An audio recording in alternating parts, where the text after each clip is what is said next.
The crystal chandeliers cast a golden glow across the ballroom. 230 guests filled the space with laughter and champagne toasts. My son Ethan looked handsome in his tailored navy suit, standing beside Juliet in her ivory gown that probably cost more than most people's cars. I stood near the dessert table wearing my best dress, the beige one I'd bought on sale 3 years ago. It was clean, pressed, modest, just like me. I didn't belong in this world of luxury, and I knew it. But I was happy for my son. That's what mothers do, right? We smile through our discomfort because our children's joy matters more than our own. Juliet's mother, Diane, had been giving me looks all evening, the kind that scanned you from head to toe and found you lacking in every possible way. Her pearl necklace probably cost more than my entire year's living expenses. Her husband, Richard, barely acknowledged my existence. To them, I was just the poor widow who raised their daughter-in-law's husband. An inconvenience, a relic from a simpler, less glamorous past. I was refilling my water glass when Juliet approached me. Her smile was wide, but her eyes were cold. Ice doesn't burn, but somehow her gaze did. "Aurora," she said, her voice sweet as poisoned honey. "We need to talk about something important." I set down my glass. "Of course, dear." "What is it?" She glanced around, making sure people were watching. That should have been my first warning. "Ethan and I have been discussing your living situation. That old apartment of yours. It's really not safe for a woman your age. All those stairs, the neighborhood getting worse every year." My fingers tightened around the stem of my glass. "I've lived there for 32 years, Juliet. I'm perfectly fine." Her smile didn't waver. "We think it's time you moved into a senior living community, somewhere with support staff. We've even found a lovely place." She paused, letting her words sink in like a knife sliding between ribs. "But first we'll need your house keys. We're going to sell the apartment and use the money to pay for your new accommodations." The room seemed to tilt. "You want me to give you my house keys?" "Just like that? It's for your own good, Aurora." Her voice rose slightly, drawing more attention. Heads began to turn. "You're getting older. You can't take care of yourself properly anymore. Ethan and I are just trying to help you." I looked past her, searching for my son. Ethan stood 20 feet away, watching. Our eyes met. I waited for him to come over, to defend me, to tell his wife that his mother wasn't some incompetent old woman who needed to be managed. But he just looked away. He actually looked away. Something cracked inside my chest. "Juliet, this is neither the time nor the place." "Give me the keys, Aurora." Her hand shot out, palm up, fingers expectant. The music had stopped. Conversations died. 130 pairs of eyes watched us like we were actors in a play they hadn't paid to see. "No," I said quietly. "Those are my keys. That's my home." What happened next occurred so fast, yet I remember it in horrible slow motion. Juliet's face twisted with rage. Her hand came up fast, and then there was the sharp crack of her palm against my cheek. The sound echoed through the silent ballroom like a gunshot. My face burned. Tears stung my eyes, but I refused to let them fall. Not here. Not in front of these people who already thought I was nothing. "How dare you embarrass me like this?" Juliet hissed. "After everything we've done for you. After all the times Ethan has had to bail you out, support you, pay your bills." She was shouting now, her careful facade completely shattered. "You selfish, ungrateful woman. Give me those damn keys." I touched my cheek. It was hot beneath my fingertips. The room spun. Faces blurred. Some looked shocked. Others looked embarrassed for me. A few even looked pleased, like they were watching some dramatic reality show. I looked at Ethan again. My son, my only child. The boy I'd raised alone after his father died. The boy I'd sacrificed everything for. He stood frozen, his face pale, but he didn't move. He didn't speak. He didn't defend me. That silence hurt more than the slap. I reached into my small purse and pulled out my phone. My hands shook, but my voice came out steady. "Excuse me," I said to no one in particular. I walked through the crowd, through the heavy doors, into the cool evening air of the hotel garden. The night was clear. Stars dotted the dark sky like scattered diamonds. I dialed a number I hadn't called in months. "Carlos," I said when he answered. "It's Aurora Hughes. I need you to prepare everything. Tomorrow morning. All of it." I paused, letting the tears finally fall where no one could see them. "They want to see who I really am? Then let's show them." I ended the call and stood there in the darkness, my cheek still burning, my heart broken, but my spine suddenly made of steel. They thought they had humiliated a poor old widow. But they had just awakened someone far more dangerous than they could ever imagine. Let me tell you who I really am. Not the woman Juliet saw. Not the struggling widow everyone assumed I was. The real Aurora Hughes. My husband Robert died 12 years ago. Heart attack. Sudden, devastating, complete. One moment he was laughing at breakfast. The next moment he was gone. The doctors said he didn't suffer, but I did. God, how I suffered. Robert and I had been married for 34 years. We met at a library. How perfectly boring and ordinary, right? He was an accountant. Not the flashy kind who worked for celebrities and drove sports cars. The quiet kind who worked for small businesses and helped honest people save their money and plan their futures. What people didn't know was that Robert was brilliant. Not just smart, genuinely brilliant. He could see patterns in numbers that other people missed. He could predict market trends before they happened. And he taught me everything he knew. We lived modestly. We always had. Our apartment was small but comfortable. We drove a 12-year-old sedan. We clipped coupons and shopped sales. People assumed we were poor, or at least barely middle class. We never corrected them. But Robert and I had invested carefully for decades. Real estate, stocks, bonds, small business ventures that paid off magnificently. By the time he died, we had accumulated a fortune that would make most people's heads spin. $7 million. Maybe $8 million, depending on the market, and I never told anyone. Robert had always said, Aurora, money changes people. Not the person who has it, the people around them. If they know you have wealth, they'll never see you again. They'll only see dollar signs. So after he died, I kept living the same way. Small apartment, modest clothes, careful spending. I volunteered at the library. I took buses instead of taxis. I lived on what appeared to be a small pension and Social Security. Only my financial advisor, Carlos, knew the truth. And Robert had chosen him carefully. A man with ironclad ethics and absolute discretion. Ethan didn't know. I'd never told my son about the money because I wanted to see what kind of man he'd become without the corrupting influence of wealth. Would he be kind, hardworking, humble? Would he care for his mother out of love, not obligation or inheritance expectations? For years I thought he was passing the test. He called regularly. He visited. He seemed genuinely concerned about my well-being. I was proud of him. He'd become a marketing consultant, built his own business, seemed to be doing well. Then he met Juliet. She came from old money. Her father owned a chain of car dealerships across 3 states. Her mother collected art and judged charity galas. Juliet herself worked in fashion PR, though worked was a generous term for what seemed like an endless series of parties and social media posts. The first time Ethan brought her to my apartment, I saw her nose wrinkle. Just slightly. Just enough. She touched nothing. She sat on the edge of my old sofa like she might catch poverty like a disease.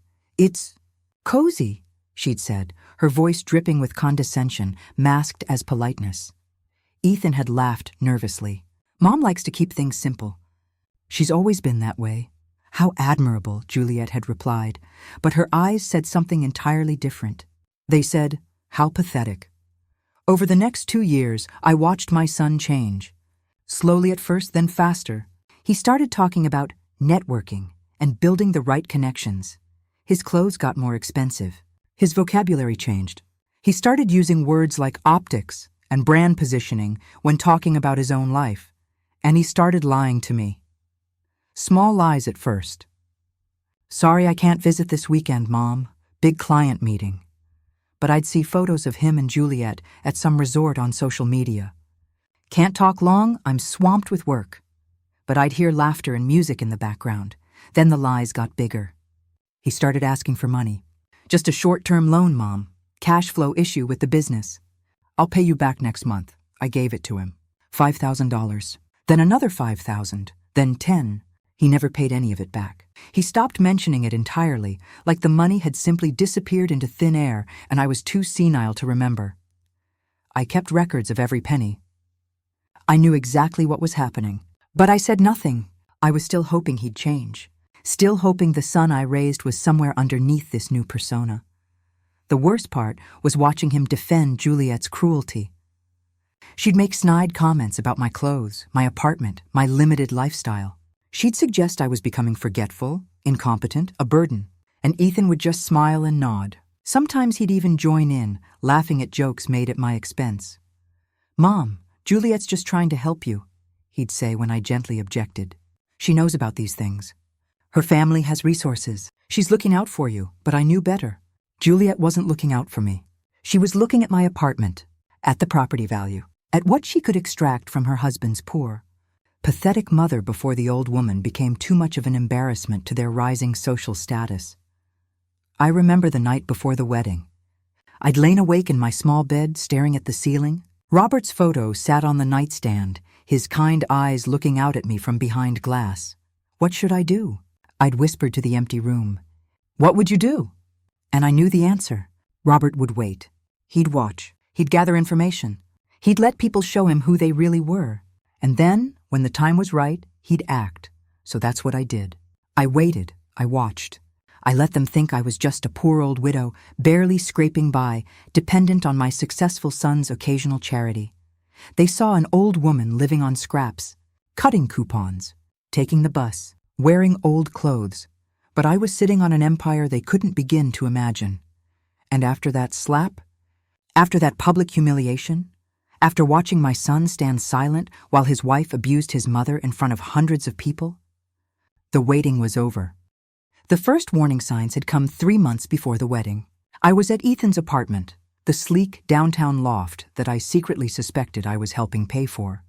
When I overheard a conversation I wasn't meant to hear, I'd arrived early for Sunday dinner. Ethan had given me a key months ago, back when he still pretended to value my presence in his life. I let myself in quietly, carrying a homemade apple pie that probably cost me $8 to make, but would have cost $40 at the trendy bakery Juliet preferred. Their voices floated from the bedroom. The door was cracked open. I should have announced myself. I should have called out, but something in Juliet's tone made me freeze. Absolutely perfect.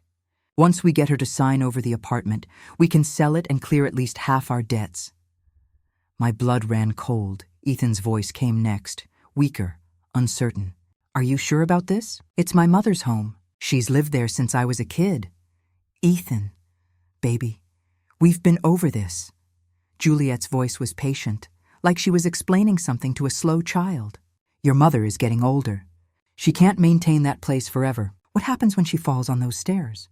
When she forgets to turn off the stove? When she becomes a liability?" "She's not incompetent," Ethan said, but there was no strength in his protest. "Not yet," Juliet countered. "But she will be. And when that happens, we'll be legally responsible for her care. Do you know how much elder care costs? It could bankrupt us, Ethan. After everything we've built, everything we've worked for." There was a long pause. Then Ethan spoke again, and his words shattered what was left of my heart. "So what do you suggest? We convince her to sell. We tell her it's for her own safety. We find some modest senior living place. Nothing expensive, just somewhere clean and supervised. We use the sale money to pay off our credit cards, the business loans, maybe even make a down payment on that house in Riverside Estates." Her voice turned sharp. "Your mother has been living in that apartment for free while we drown in debt? It's not fair, Ethan. It's not right. She has an asset she's not even using properly. It's selfish of her to sit on all that equity while her own son struggles." I stood in the hallway, clutching that stupid pie, feeling like someone had reached into my chest and crushed my heart with their bare hands. My son was drowning in debt. My son, who I'd given over $30,000 to in loans over the past 2 years. My son, who drove a BMW and wore designer suits and vacationed in Costa Rica. My son, who I'd thought was successful and independent. My son was broke, and he'd been lying to me about everything. I quietly left the pie on the kitchen counter and walked out of the apartment. I didn't join them for dinner. I called later and said I wasn't feeling well. Ethan didn't sound particularly disappointed. That night, I contacted Carlos. "I need you to look into my son's financial situation. Discreetly. Everything. Business accounts, personal accounts, credit cards, loans, everything." Carlos called me back 3 days later. What he told me made me physically ill. Ethan and Juliet were $700,000 in debt. Credit cards maxed out. Business loans coming due. A personal loan from Juliet's father that they were defaulting on. They were 2 months behind on their loft rent. The BMW was leased, and they'd missed payments. The vacations, the clothes, the lifestyle, all of it was an elaborate facade built on credit and lies, and I'd been unwittingly funding their disaster. The money I'd given Ethan hadn't gone to legitimate business cash flow issues. It had gone to minimum credit card payments and keeping up appearances. "There's more," Carlos said, his voice heavy. "They've been consulting with an attorney about having you declared mentally incompetent. They have documentation of your supposed memory issues, your financial struggles, your inability to care for yourself. It's all fabricated, of course, but they're building a case." I couldn't breathe, couldn't speak. My own son was preparing to have me declared legally incompetent so he could seize control of what he thought was my only asset, my apartment. He had no idea what else I owned. What I'd built, what I'd carefully hidden for over a decade. "What do you want me to do?" Carlos asked. "Nothing," I said. "Not yet. Let them think they're succeeding. Let them think I'm just a confused old woman who doesn't understand what's happening. Let them reveal exactly who they are." Over the next few weeks, I documented everything. I recorded conversations. I saved text messages. I noted every lie, every manipulation, every condescending comment. Juliet started calling me more often, always with the same message disguised in different words. "You're getting older, Aurora. Aren't you lonely? Aren't you scared living alone? Wouldn't it be nice to have people around to help you?" Her parents joined the campaign. Richard called once, his voice booming with false concern. "Aurora, my dear, Juliet tells me you've been having some trouble managing things. There's no shame in accepting help. No shame at all. Diane sent me brochures for senior living communities. Places with names like Golden Sunset Acres and Peaceful Meadows Retirement Village. The cheapest one cost $3,000 a month. My apartment was worth at least $600,000. They could stash me somewhere modest and pocket the rest. I played along. I acted confused. I mentioned forgetting where I'd put my keys. I talked about how the stairs were getting harder to climb. I watched their eyes light up with predatory excitement. The week before the wedding, Juliet came to visit me alone. She brought expensive coffee and croissants from that trendy bakery. She sat in my small living room, looking around like she was already calculating how much my furniture would sell for at an estate sale. "Aurora," she said, her voice syrupy sweet. "I'm worried about you. We all are. You know Ethan loves you so much. He just wants you to be safe and comfortable."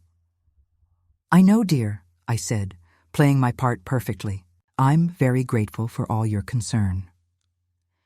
After the wedding, we're going to sit down and have a serious conversation about your future. About making some changes that will be better for everyone. She reached over and patted my hand like I was a child. "You trust us to make good decisions for you, don't you?" I looked at her perfectly manicured nails, her designer handbag, her expression of calculated concern. And I smiled. "Of course I trust you, Juliet. You're family now." She smiled back, victorious, already counting money that would never be hers. That night, I called Carlos again. "The wedding is in 5 days. I want everything prepared. Documents, transfers, accounts, all of it. And I want you there. Are you sure about this, Aurora?" He asked gently. "Once you do this, there's no going back. Your relationship with your son is already dead," I finished. "He killed it himself. I'm just acknowledging the corpse." I hung up and sat in the darkness of my small apartment. The home I'd built with Robert, the home I'd raised my son in, the home they wanted to steal from me while pretending they were doing me a favor. They thought they were playing chess, moving pieces, cornering the helpless old queen. But I had already made my first move, and they never even saw it coming. The morning after Juliet slapped me, I woke up with my face still aching and my resolve harder than diamond. I hadn't slept. How could I? Every time I closed my eyes, I saw my son's face. His silence, his cowardice, his betrayal. I made tea with shaking hands and sat at my small kitchen table, watching dawn break over the city. The apartment was quiet. It had been quiet for 12 years since Robert died. But this morning, the silence felt different. It felt like the calm before a hurricane. My phone rang at 8 o'clock. Ethan. I stared at his name on the screen for 5 rings before answering. "Mom." His voice was strained. "About last night." Juliet was stressed. Wedding nerves.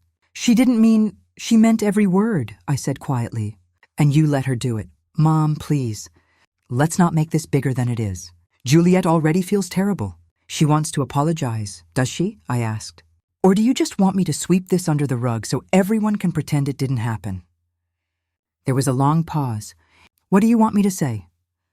What did I want him to say? That he was sorry, that he loved me, that he'd defend me, that he'd be the son I raised instead of the stranger he'd become. But I knew better than to expect any of that. Nothing, I said. There's nothing left to say. I hung up before he could respond. Then I called Carlos. Are we ready? Everything's prepared, he confirmed. The conference room at my office is reserved for 2 o'clock. I've compiled all the documents you requested. Are you absolutely certain about this, Aurora? Because once we start, I'm certain, I said. Send the invitations and make sure everyone knows attendance is mandatory. At 1:30 that afternoon, I dressed carefully. Not in my usual modest clothes, but in the navy blue suit I'd bought years ago for Robert's funeral and never worn since. I did my hair. I put on the pearl earrings Robert had given me for our 20th anniversary. I looked in the mirror and saw someone I barely recognized, a woman with steel in her spine and fire in her eyes. Carlos's office was in the financial district, on the 37th floor of a glass tower. His conference room had floor-to-ceiling windows overlooking the city. When I arrived, he was waiting with a leather portfolio as thick as a phone book. They'll start arriving soon, he said. Are you ready? I thought about that slap, about Ethan's silence, about years of lies and manipulation. I've never been more ready for anything in my life. Ethan and Juliet arrived at 2:05. He looked nervous. She looked annoyed. Behind them came Diane and Richard, Juliet's parents, both dressed like they were attending a board meeting they considered beneath them. They walked into the conference room expecting, what, a conversation about moving me into a nursing home? A negotiation about my apartment? An intervention about my supposed failing mental health? What they got was Carlos standing at the head of a polished mahogany table, documents spread out like evidence in a trial. And me, sitting calmly in a leather chair, my hands folded, my expression unreadable. What's going on? Juliet demanded. Why are we here? And why is your lawyer here, Aurora? Carlos isn't my lawyer, I said quietly. He's my financial advisor. He has been for 33 years. Since before you were born, Juliet, Ethan frowned. Financial advisor? Mom, I don't have what? I interrupted. Money? Assets? Anything worth advising about? I let the questions hang in the air. Sit down, all of you. Something in my voice made them obey. They sat, 4 people who'd thought they were coming to manage a confused old woman, suddenly unsure what was happening. Carlos opened his portfolio. Let me begin with the basics, he said, his voice professional and detached. Aurora Marie Hughes, widow of Robert James Hughes. Current age, 67. Current residence, 447 Riverside Drive, Unit 12B, owned outright, no mortgage, current market value approximately $650,000. Juliet's eyes lit up. There it was, the number she'd been waiting to hear. However, Carlos continued, that property represents approximately 8% of Mrs. Hughes's total assets. The room went very still. I'm sorry, Richard said slowly. 8%? Carlos pulled out a document and slid it across the table. Aurora and Robert Hughes spent 40 years building a diversified investment portfolio. Real estate properties across 4 states, currently valued at $3.2 million. Stock holdings in 17 companies, current value approximately $2.8 million. Municipal bonds, $1.1 million. Private business investments, approximately $800,000. Savings and liquid assets, approximately $1.3 million. He looked up, his expression neutral. Mrs. Hughes's total net worth as of this morning is approximately $9.2 million. Ethan's face went white. Juliet's mouth dropped open. Diane grabbed Richard's arm, her knuckles going white. That's not possible, Ethan whispered. Mom, you clip coupons. You ride the bus. You asked me for help with your light bill last year. I never asked you for help, I said softly. You offered. You kept offering. You kept telling me you wanted to help your poor struggling mother. So I let you. I wanted to see if you'd do it out of love, or if you'd eventually expect something in return. This is insane. Juliet stood up, her chair scraping loudly. You've been lying to us for years. Pretending to be poor while you're sitting on millions? What kind of sick game is this? The same game you were playing, I said, my voice still calm. Pretending to care about my well-being while you were really just trying to steal my home. We were trying to help you. Juliet shrieked. Carlos pulled out another document. I have recordings of conversations in which you and Mr. Hughes discussed selling Mrs. Hughes's apartment without her knowledge, declaring her mentally incompetent and using the proceeds to pay off your personal debts. He slid the transcript across the table. Would you like me to play the audio? Juliet's face went from red to white in an instant. Ethan was staring at me like he'd never seen me before. Mom, why didn't you tell me? Because your father taught me that money changes people, I said. Not the person who has it, the people around them. I wanted to see what kind of man you'd become without the corrupting influence of wealth. Would you be kind, honest? Would you love your mother for who she was, not what she could give you? I do love you, he said, but his voice was hollow. No, I said. You love the idea of me as a poor, helpless woman who makes you feel successful by comparison. You love having someone to rescue, someone to feel superior to. But when I needed you last night, when your wife assaulted me in front of 200 people, you said nothing. You did nothing. That's not love, Ethan. That's shame. You were ashamed of me. Tears ran down his face, but I felt nothing. No sympathy. No maternal instinct to comfort him. That part of me had died with that slap. There's more, Carlos said. He pulled out another stack of papers. Mrs. Hughes has been secretly paying many of your expenses for the past 3 years. Your business loan payment? Mrs. Hughes. Your credit card minimum payments? Mrs. Hughes. That bonus you received last Christmas that saved you from eviction? Also Mrs. Hughes. What? Juliet spun on Ethan. You told me your business was thriving. I told you the same thing, I said to her. I've been funding your lifestyle while you've been planning to steal my home and lock me in the cheapest nursing home you could find. I leaned forward. So let me be very clear about what's going to happen now. Effective immediately, all financial support stops. No more mysterious payments. No more safety nets. You're on your own. You can't do this, Diane said, her voice shaking. They're about to start their lives together. They need to grow up, I snapped. They need to learn that actions have consequences. That you can't abuse people and expect them to keep supporting you. I stood up, and Carlos handed me one final document. This is my new will, executed this morning and properly witnessed. Ethan, you've been removed as beneficiary. Upon my death, my entire estate will be divided between 3 charities that support elder abuse prevention, financial literacy for seniors, and legal aid for victims of family exploitation. Ethan looked like I'd stabbed him. Mom, please, you made your choice, I said. Last night, when you stood silent while your wife humiliated me, you chose her over me. You chose money over love. You chose cruelty over compassion. So now I'm making my choice. I walked toward the door, then paused and turned back. And Juliet? About that slap? Carlos has contacted the police. They'll be wanting to speak with you about assault charges. There were cameras at that wedding, dozens of witnesses. You wanted everyone to see you put me in my place. Well, now everyone will see exactly what kind of person you are. Juliet's face crumpled. You vindictive, careful, I said softly. Whatever you say right now is also being recorded. Carlos has very thorough documentation habits. I walked out of that conference room with my head high and my heart, if not whole, at least no longer shattered into quite so many pieces. Behind me, I heard shouting, crying, accusations flying between Ethan and Juliet. The sound of their perfect facade cracking into a million pieces. They had wanted to see the real Aurora Hughes.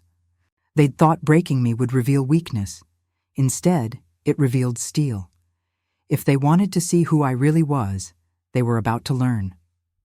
And it would destroy their perfect illusion of power over me. The truth I'd unleashed would echo long after that slap faded from memory. The video went viral within 48 hours. Someone at the wedding, probably multiple someones, had filmed Juliet slapping me and posted it online. By Monday morning, it had 3 million views. By Tuesday, it was on the local news. Mother humiliated at son's wedding, read one headline. Daughter-in-law's shocking assault caught on camera, said another. The comments section was exactly what you'd expect: outrage, sympathy, and that particular brand of internet justice that can be both validating and terrifying. My phone rang constantly. News outlets wanted interviews. Strangers sent messages of support. The police opened an investigation, and Ethan called 17 times in 2 days. I didn't answer, but Juliet tried to control the narrative. She posted on social media a long, tearful explanation about misunderstandings and stress and family dynamics that outsiders couldn't possibly understand.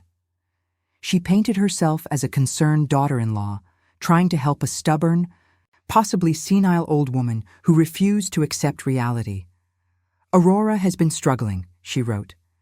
We've been trying to help her transition into a safer living situation, but she's been resistant. The wedding was emotionally overwhelming for all of us. I reacted poorly to her refusal to accept our help. I deeply regret my actions, but I hope people can understand the complexity of caring for an aging family member who won't accept that they need support. It was masterfully written, sympathetic, reasonable. It cast her as the exhausted caregiver and me as the difficult patient. It might have worked too. If I hadn't decided to respond, Carlos helped me craft my own statement. We kept it simple, factual, and devastating. I posted it on the same platforms where Juliet's video was circulating. Within an hour, it had been shared 10,000 times. My name is Aurora Hughes. I'm 67 years old. I'm not senile, not incompetent, and not in need of anyone's forced help.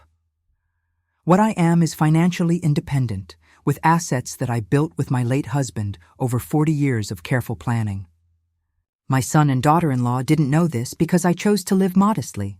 I wanted to see if my son would love me for who I am, not what I have. What I discovered is that they were drowning in debt and planning to have me declared mentally incompetent so they could sell my home and use the proceeds to pay off their creditors. When I refused to hand over my house keys at their wedding, my daughter-in-law assaulted me in front of 200 guests. My son said nothing in my defense. I don't need their help. I never did. What I needed was for my son to be the man I raised him to be. Instead, I got silence. To everyone who has sent messages of support, thank you. To those dealing with similar situations, you are not alone and you are not powerless. To my son, I loved you enough to give you every opportunity to do the right thing. You chose differently. And to Juliet, assault charges have been filed. The truth has been documented. Your version of events is fiction. Mine has evidence. I attached Carlos's official documentation of my financial status, redacting specific numbers but proving beyond doubt that I was far from the helpless widow they'd portrayed. The internet exploded. Suddenly, Juliet wasn't the concerned daughter-in-law. She was the gold digger who tried to steal from a vulnerable woman. Ethan wasn't the caring son. He was the coward who let his wife abuse his mother. Their carefully constructed social media presence, all those photos of luxury and success, became evidence of their deception. Local news picked up the story again. Wedding assault takes dark turn. Millionaire widow exposes family's plot. National outlets followed. I was asked to appear on morning shows, talk programs, podcast interviews. I declined most of them. But I accepted one. A local news interview with a reporter named Patricia Chen, who had a reputation for thorough, compassionate journalism about elder issues. She came to my apartment, my modest, comfortable apartment that had been at the center of so much greed and scheming. We sat in my small living room, Robert's photo watching us from the mantel, and she asked me the question everyone wanted answered. Why didn't you just tell them the truth from the beginning? I thought about that for a long moment, because I wanted my son to love me when he thought I had nothing. I wanted him to care for me because I was his mother, not because I was his future inheritance. Does that make sense? Completely, Patricia said softly. And instead, I learned that the son I raised died somewhere along the way. The man who stood silent while I was humiliated is a stranger wearing my son's face. The interview aired that evening. By midnight, it had 4 million views. Ethan left me a voicemail. I could hear the tears in his voice. Mom, please. I know I messed up. I know I should have defended you, but I love you. I do. Please don't shut me out completely. We can fix this. I deleted it halfway through, because here's what he still didn't understand. This wasn't about money. It was never about money. It was about character. It was about the moment when someone you love needs you to stand up for them, and you choosing silence instead. Money can be replaced. Trust can't. Dignity can't. And the particular kind of heartbreak that comes from watching your child betray you? That doesn't heal just because someone finally apologizes after they get caught. Meanwhile, the legal system ground forward. Juliet was charged with assault. Her lawyer tried to negotiate a plea deal. Carlos recommended I consider accepting it: a public apology, community service, anger management counseling, and a restraining order. Or, he said, we can take it to trial. Make it as public as possible. Make sure everyone knows exactly what happened. I thought about that. About revenge versus justice. About what I really wanted from all of this. The plea deal, I said finally. But the apology has to be public, recorded, and she has to make a donation to an elder abuse prevention charity. A significant one, Carlos smiled. How significant? However much her wedding dress cost. The apology video was posted 3 weeks later. Juliet, looking tired and years older, sitting in what I assumed was her lawyer's office, reading a statement. I want to apologize to Aurora Hughes for my inexcusable behavior at my wedding. I assaulted her, humiliated her, and attempted to manipulate her into surrendering her home. My actions were wrong, criminal, and deeply harmful. I have no excuse. I am undergoing counseling and have made a donation to the Elder Justice Initiative in Mrs. Hughes's name.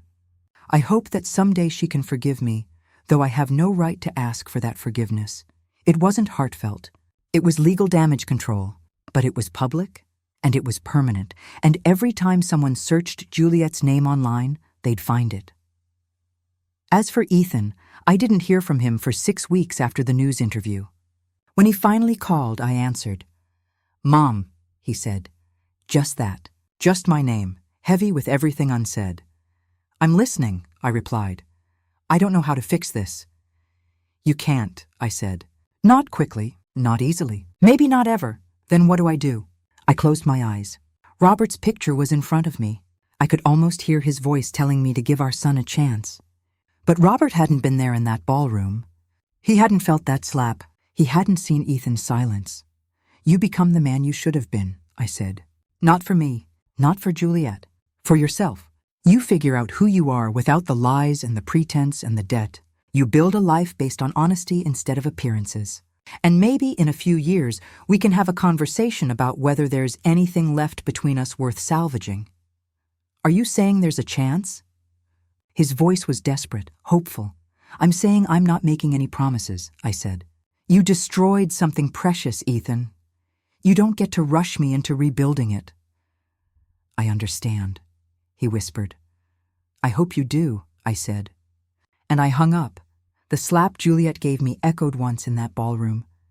But the truth I unleashed would echo forever, in news articles, in court records, in social media posts. In the cautionary tale I'd become about what happens when you underestimate someone based on their appearance.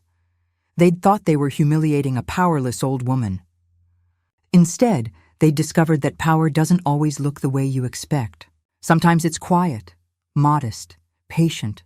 Sometimes it waits in the shadows, documenting every lie, every manipulation, every moment of cruelty. And then, when the moment is right, it strikes like lightning.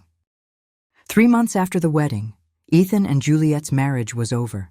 I learned about it through the local news, not from my son. Local couple at center of viral wedding assault video files for divorce, the headline read. There was a photo of them leaving a courthouse, standing as far apart as possible while their lawyers talked. I felt nothing. Not satisfaction, not sadness. Just a hollow sort of acknowledgement that their relationship, built on lies and greed, had collapsed under the weight of truth. Juliet moved back in with her parents, who had reportedly cut her off financially after the scandal damaged their reputation. Richard's car dealerships had received thousands of one-star reviews from outraged internet strangers. Would you trust a family that tried to steal from an elderly widow? Read one review. It wasn't fair to Richard's business, but fairness had left the conversation the moment Juliet's hand hit my face. Ethan moved into a studio apartment in a less fashionable part of the city. According to Carlos, who somehow knew everything, My son had declared bankruptcy and was working as a sales associate at an electronics store. The marketing consulting business had collapsed when his clients saw the news coverage and decided they didn't want to be associated with someone so publicly disgraced. I should have felt vindicated. I should have felt like justice had been served. And part of me did, but another part, the part that remembered a little boy who used to bring me dandelions and call them flowers, who used to hold my hand at crosswalks, who used to tell me I was the best mom in the world. That part just felt tired. The media attention eventually faded, as it always does. The next scandal came along, and suddenly no one was talking about me anymore. I was grateful for the silence. I'd never wanted to be famous. I just wanted my dignity back, but something unexpected happened in the aftermath. Letters started arriving at Carlos's office, dozens, then hundreds, then thousands. Letters from people across the country who'd seen my story and recognized themselves in it. My daughter tried to have me declared incompetent so she could sell my house, my son only. Calls when he needs money. My family treats me like I'm already dead and they're just waiting for the inheritance. I thought I was alone. Thank you for speaking up. I read every single one. Each letter was a knife to the heart because each one represented another family broken by greed. Another elder treated as an obstacle instead of a human being. Another person suffering in silence because they thought no one would believe them. One letter in particular stayed with me. It was from a woman named Margaret, 73 years old. From a small town in Iowa, her handwriting was shaky but determined. Dear Aurora, I've been living with my daughter and her husband for 5 years. They took my house saying they'd manage it for me. They sold it and kept the money. They tell me I'm confused when I ask about it. They say I gave them permission, that I just don't remember. I thought I was going crazy. Then I saw your story and realized I'm not crazy. I'm being robbed. I don't have millions like you, but I have $47,000 in a bank account they don't know about. Is that enough to get help? Please tell me that's enough. I called her that day. We talked for 2 hours. I connected her with a lawyer who specialized in elder abuse cases. The lawyer worked pro bono after hearing her story. 6 months later, Margaret had her money back. Was living independently in a senior apartment community she actually chose for herself, and her daughter was facing fraud charges. And I realized something. Maybe my pain could become purpose. I established a foundation with Carlos's help. The Elder Dignity Initiative. We provided legal assistance to seniors facing financial exploitation from family members. We offered education about protecting assets, recognizing manipulation, and knowing your rights. We created a hotline staffed by counselors and lawyers who understood that sometimes the people who hurt you most are the ones who are supposed to love you best. The irony wasn't lost on me. Juliet had tried to steal my money. Instead, she'd given me a reason to use it for something meaningful. The foundation grew faster than I'd imagined. We helped hundreds of people in the first year.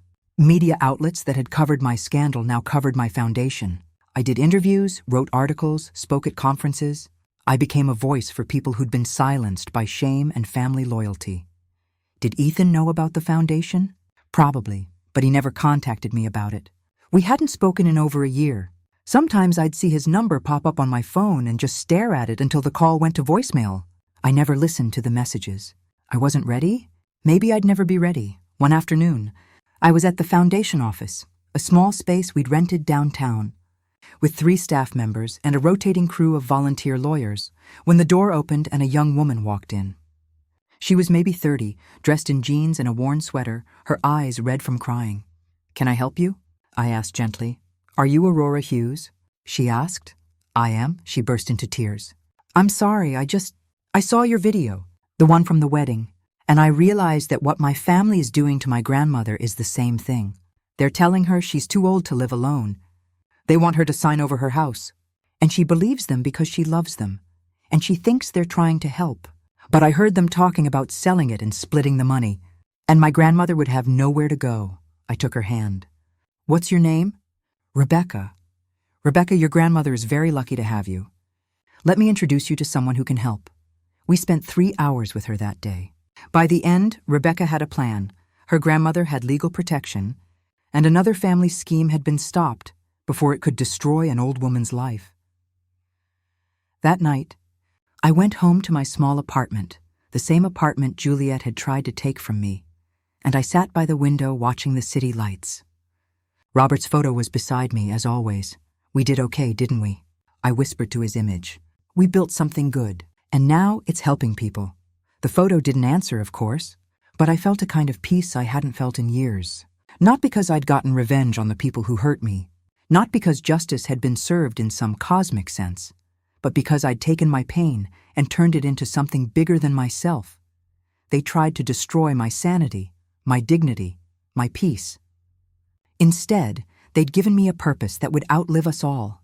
The Elder Dignity Initiative would help people long after I was gone. Long after anyone remembered that viral video or that wedding or that slap.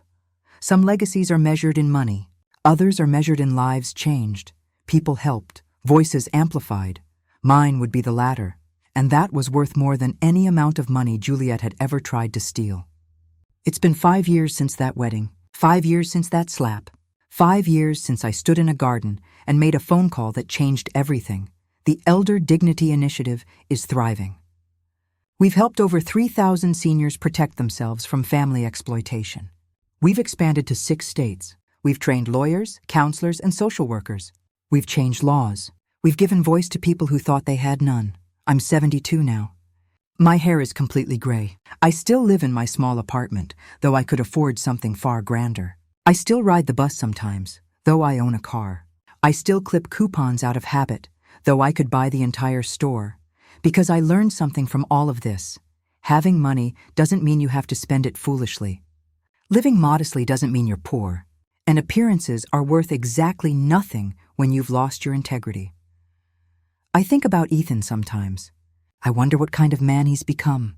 Whether he learned anything from the destruction of his marriage, his business, his reputation. Whether he ever truly understood why I couldn't just forgive and forget.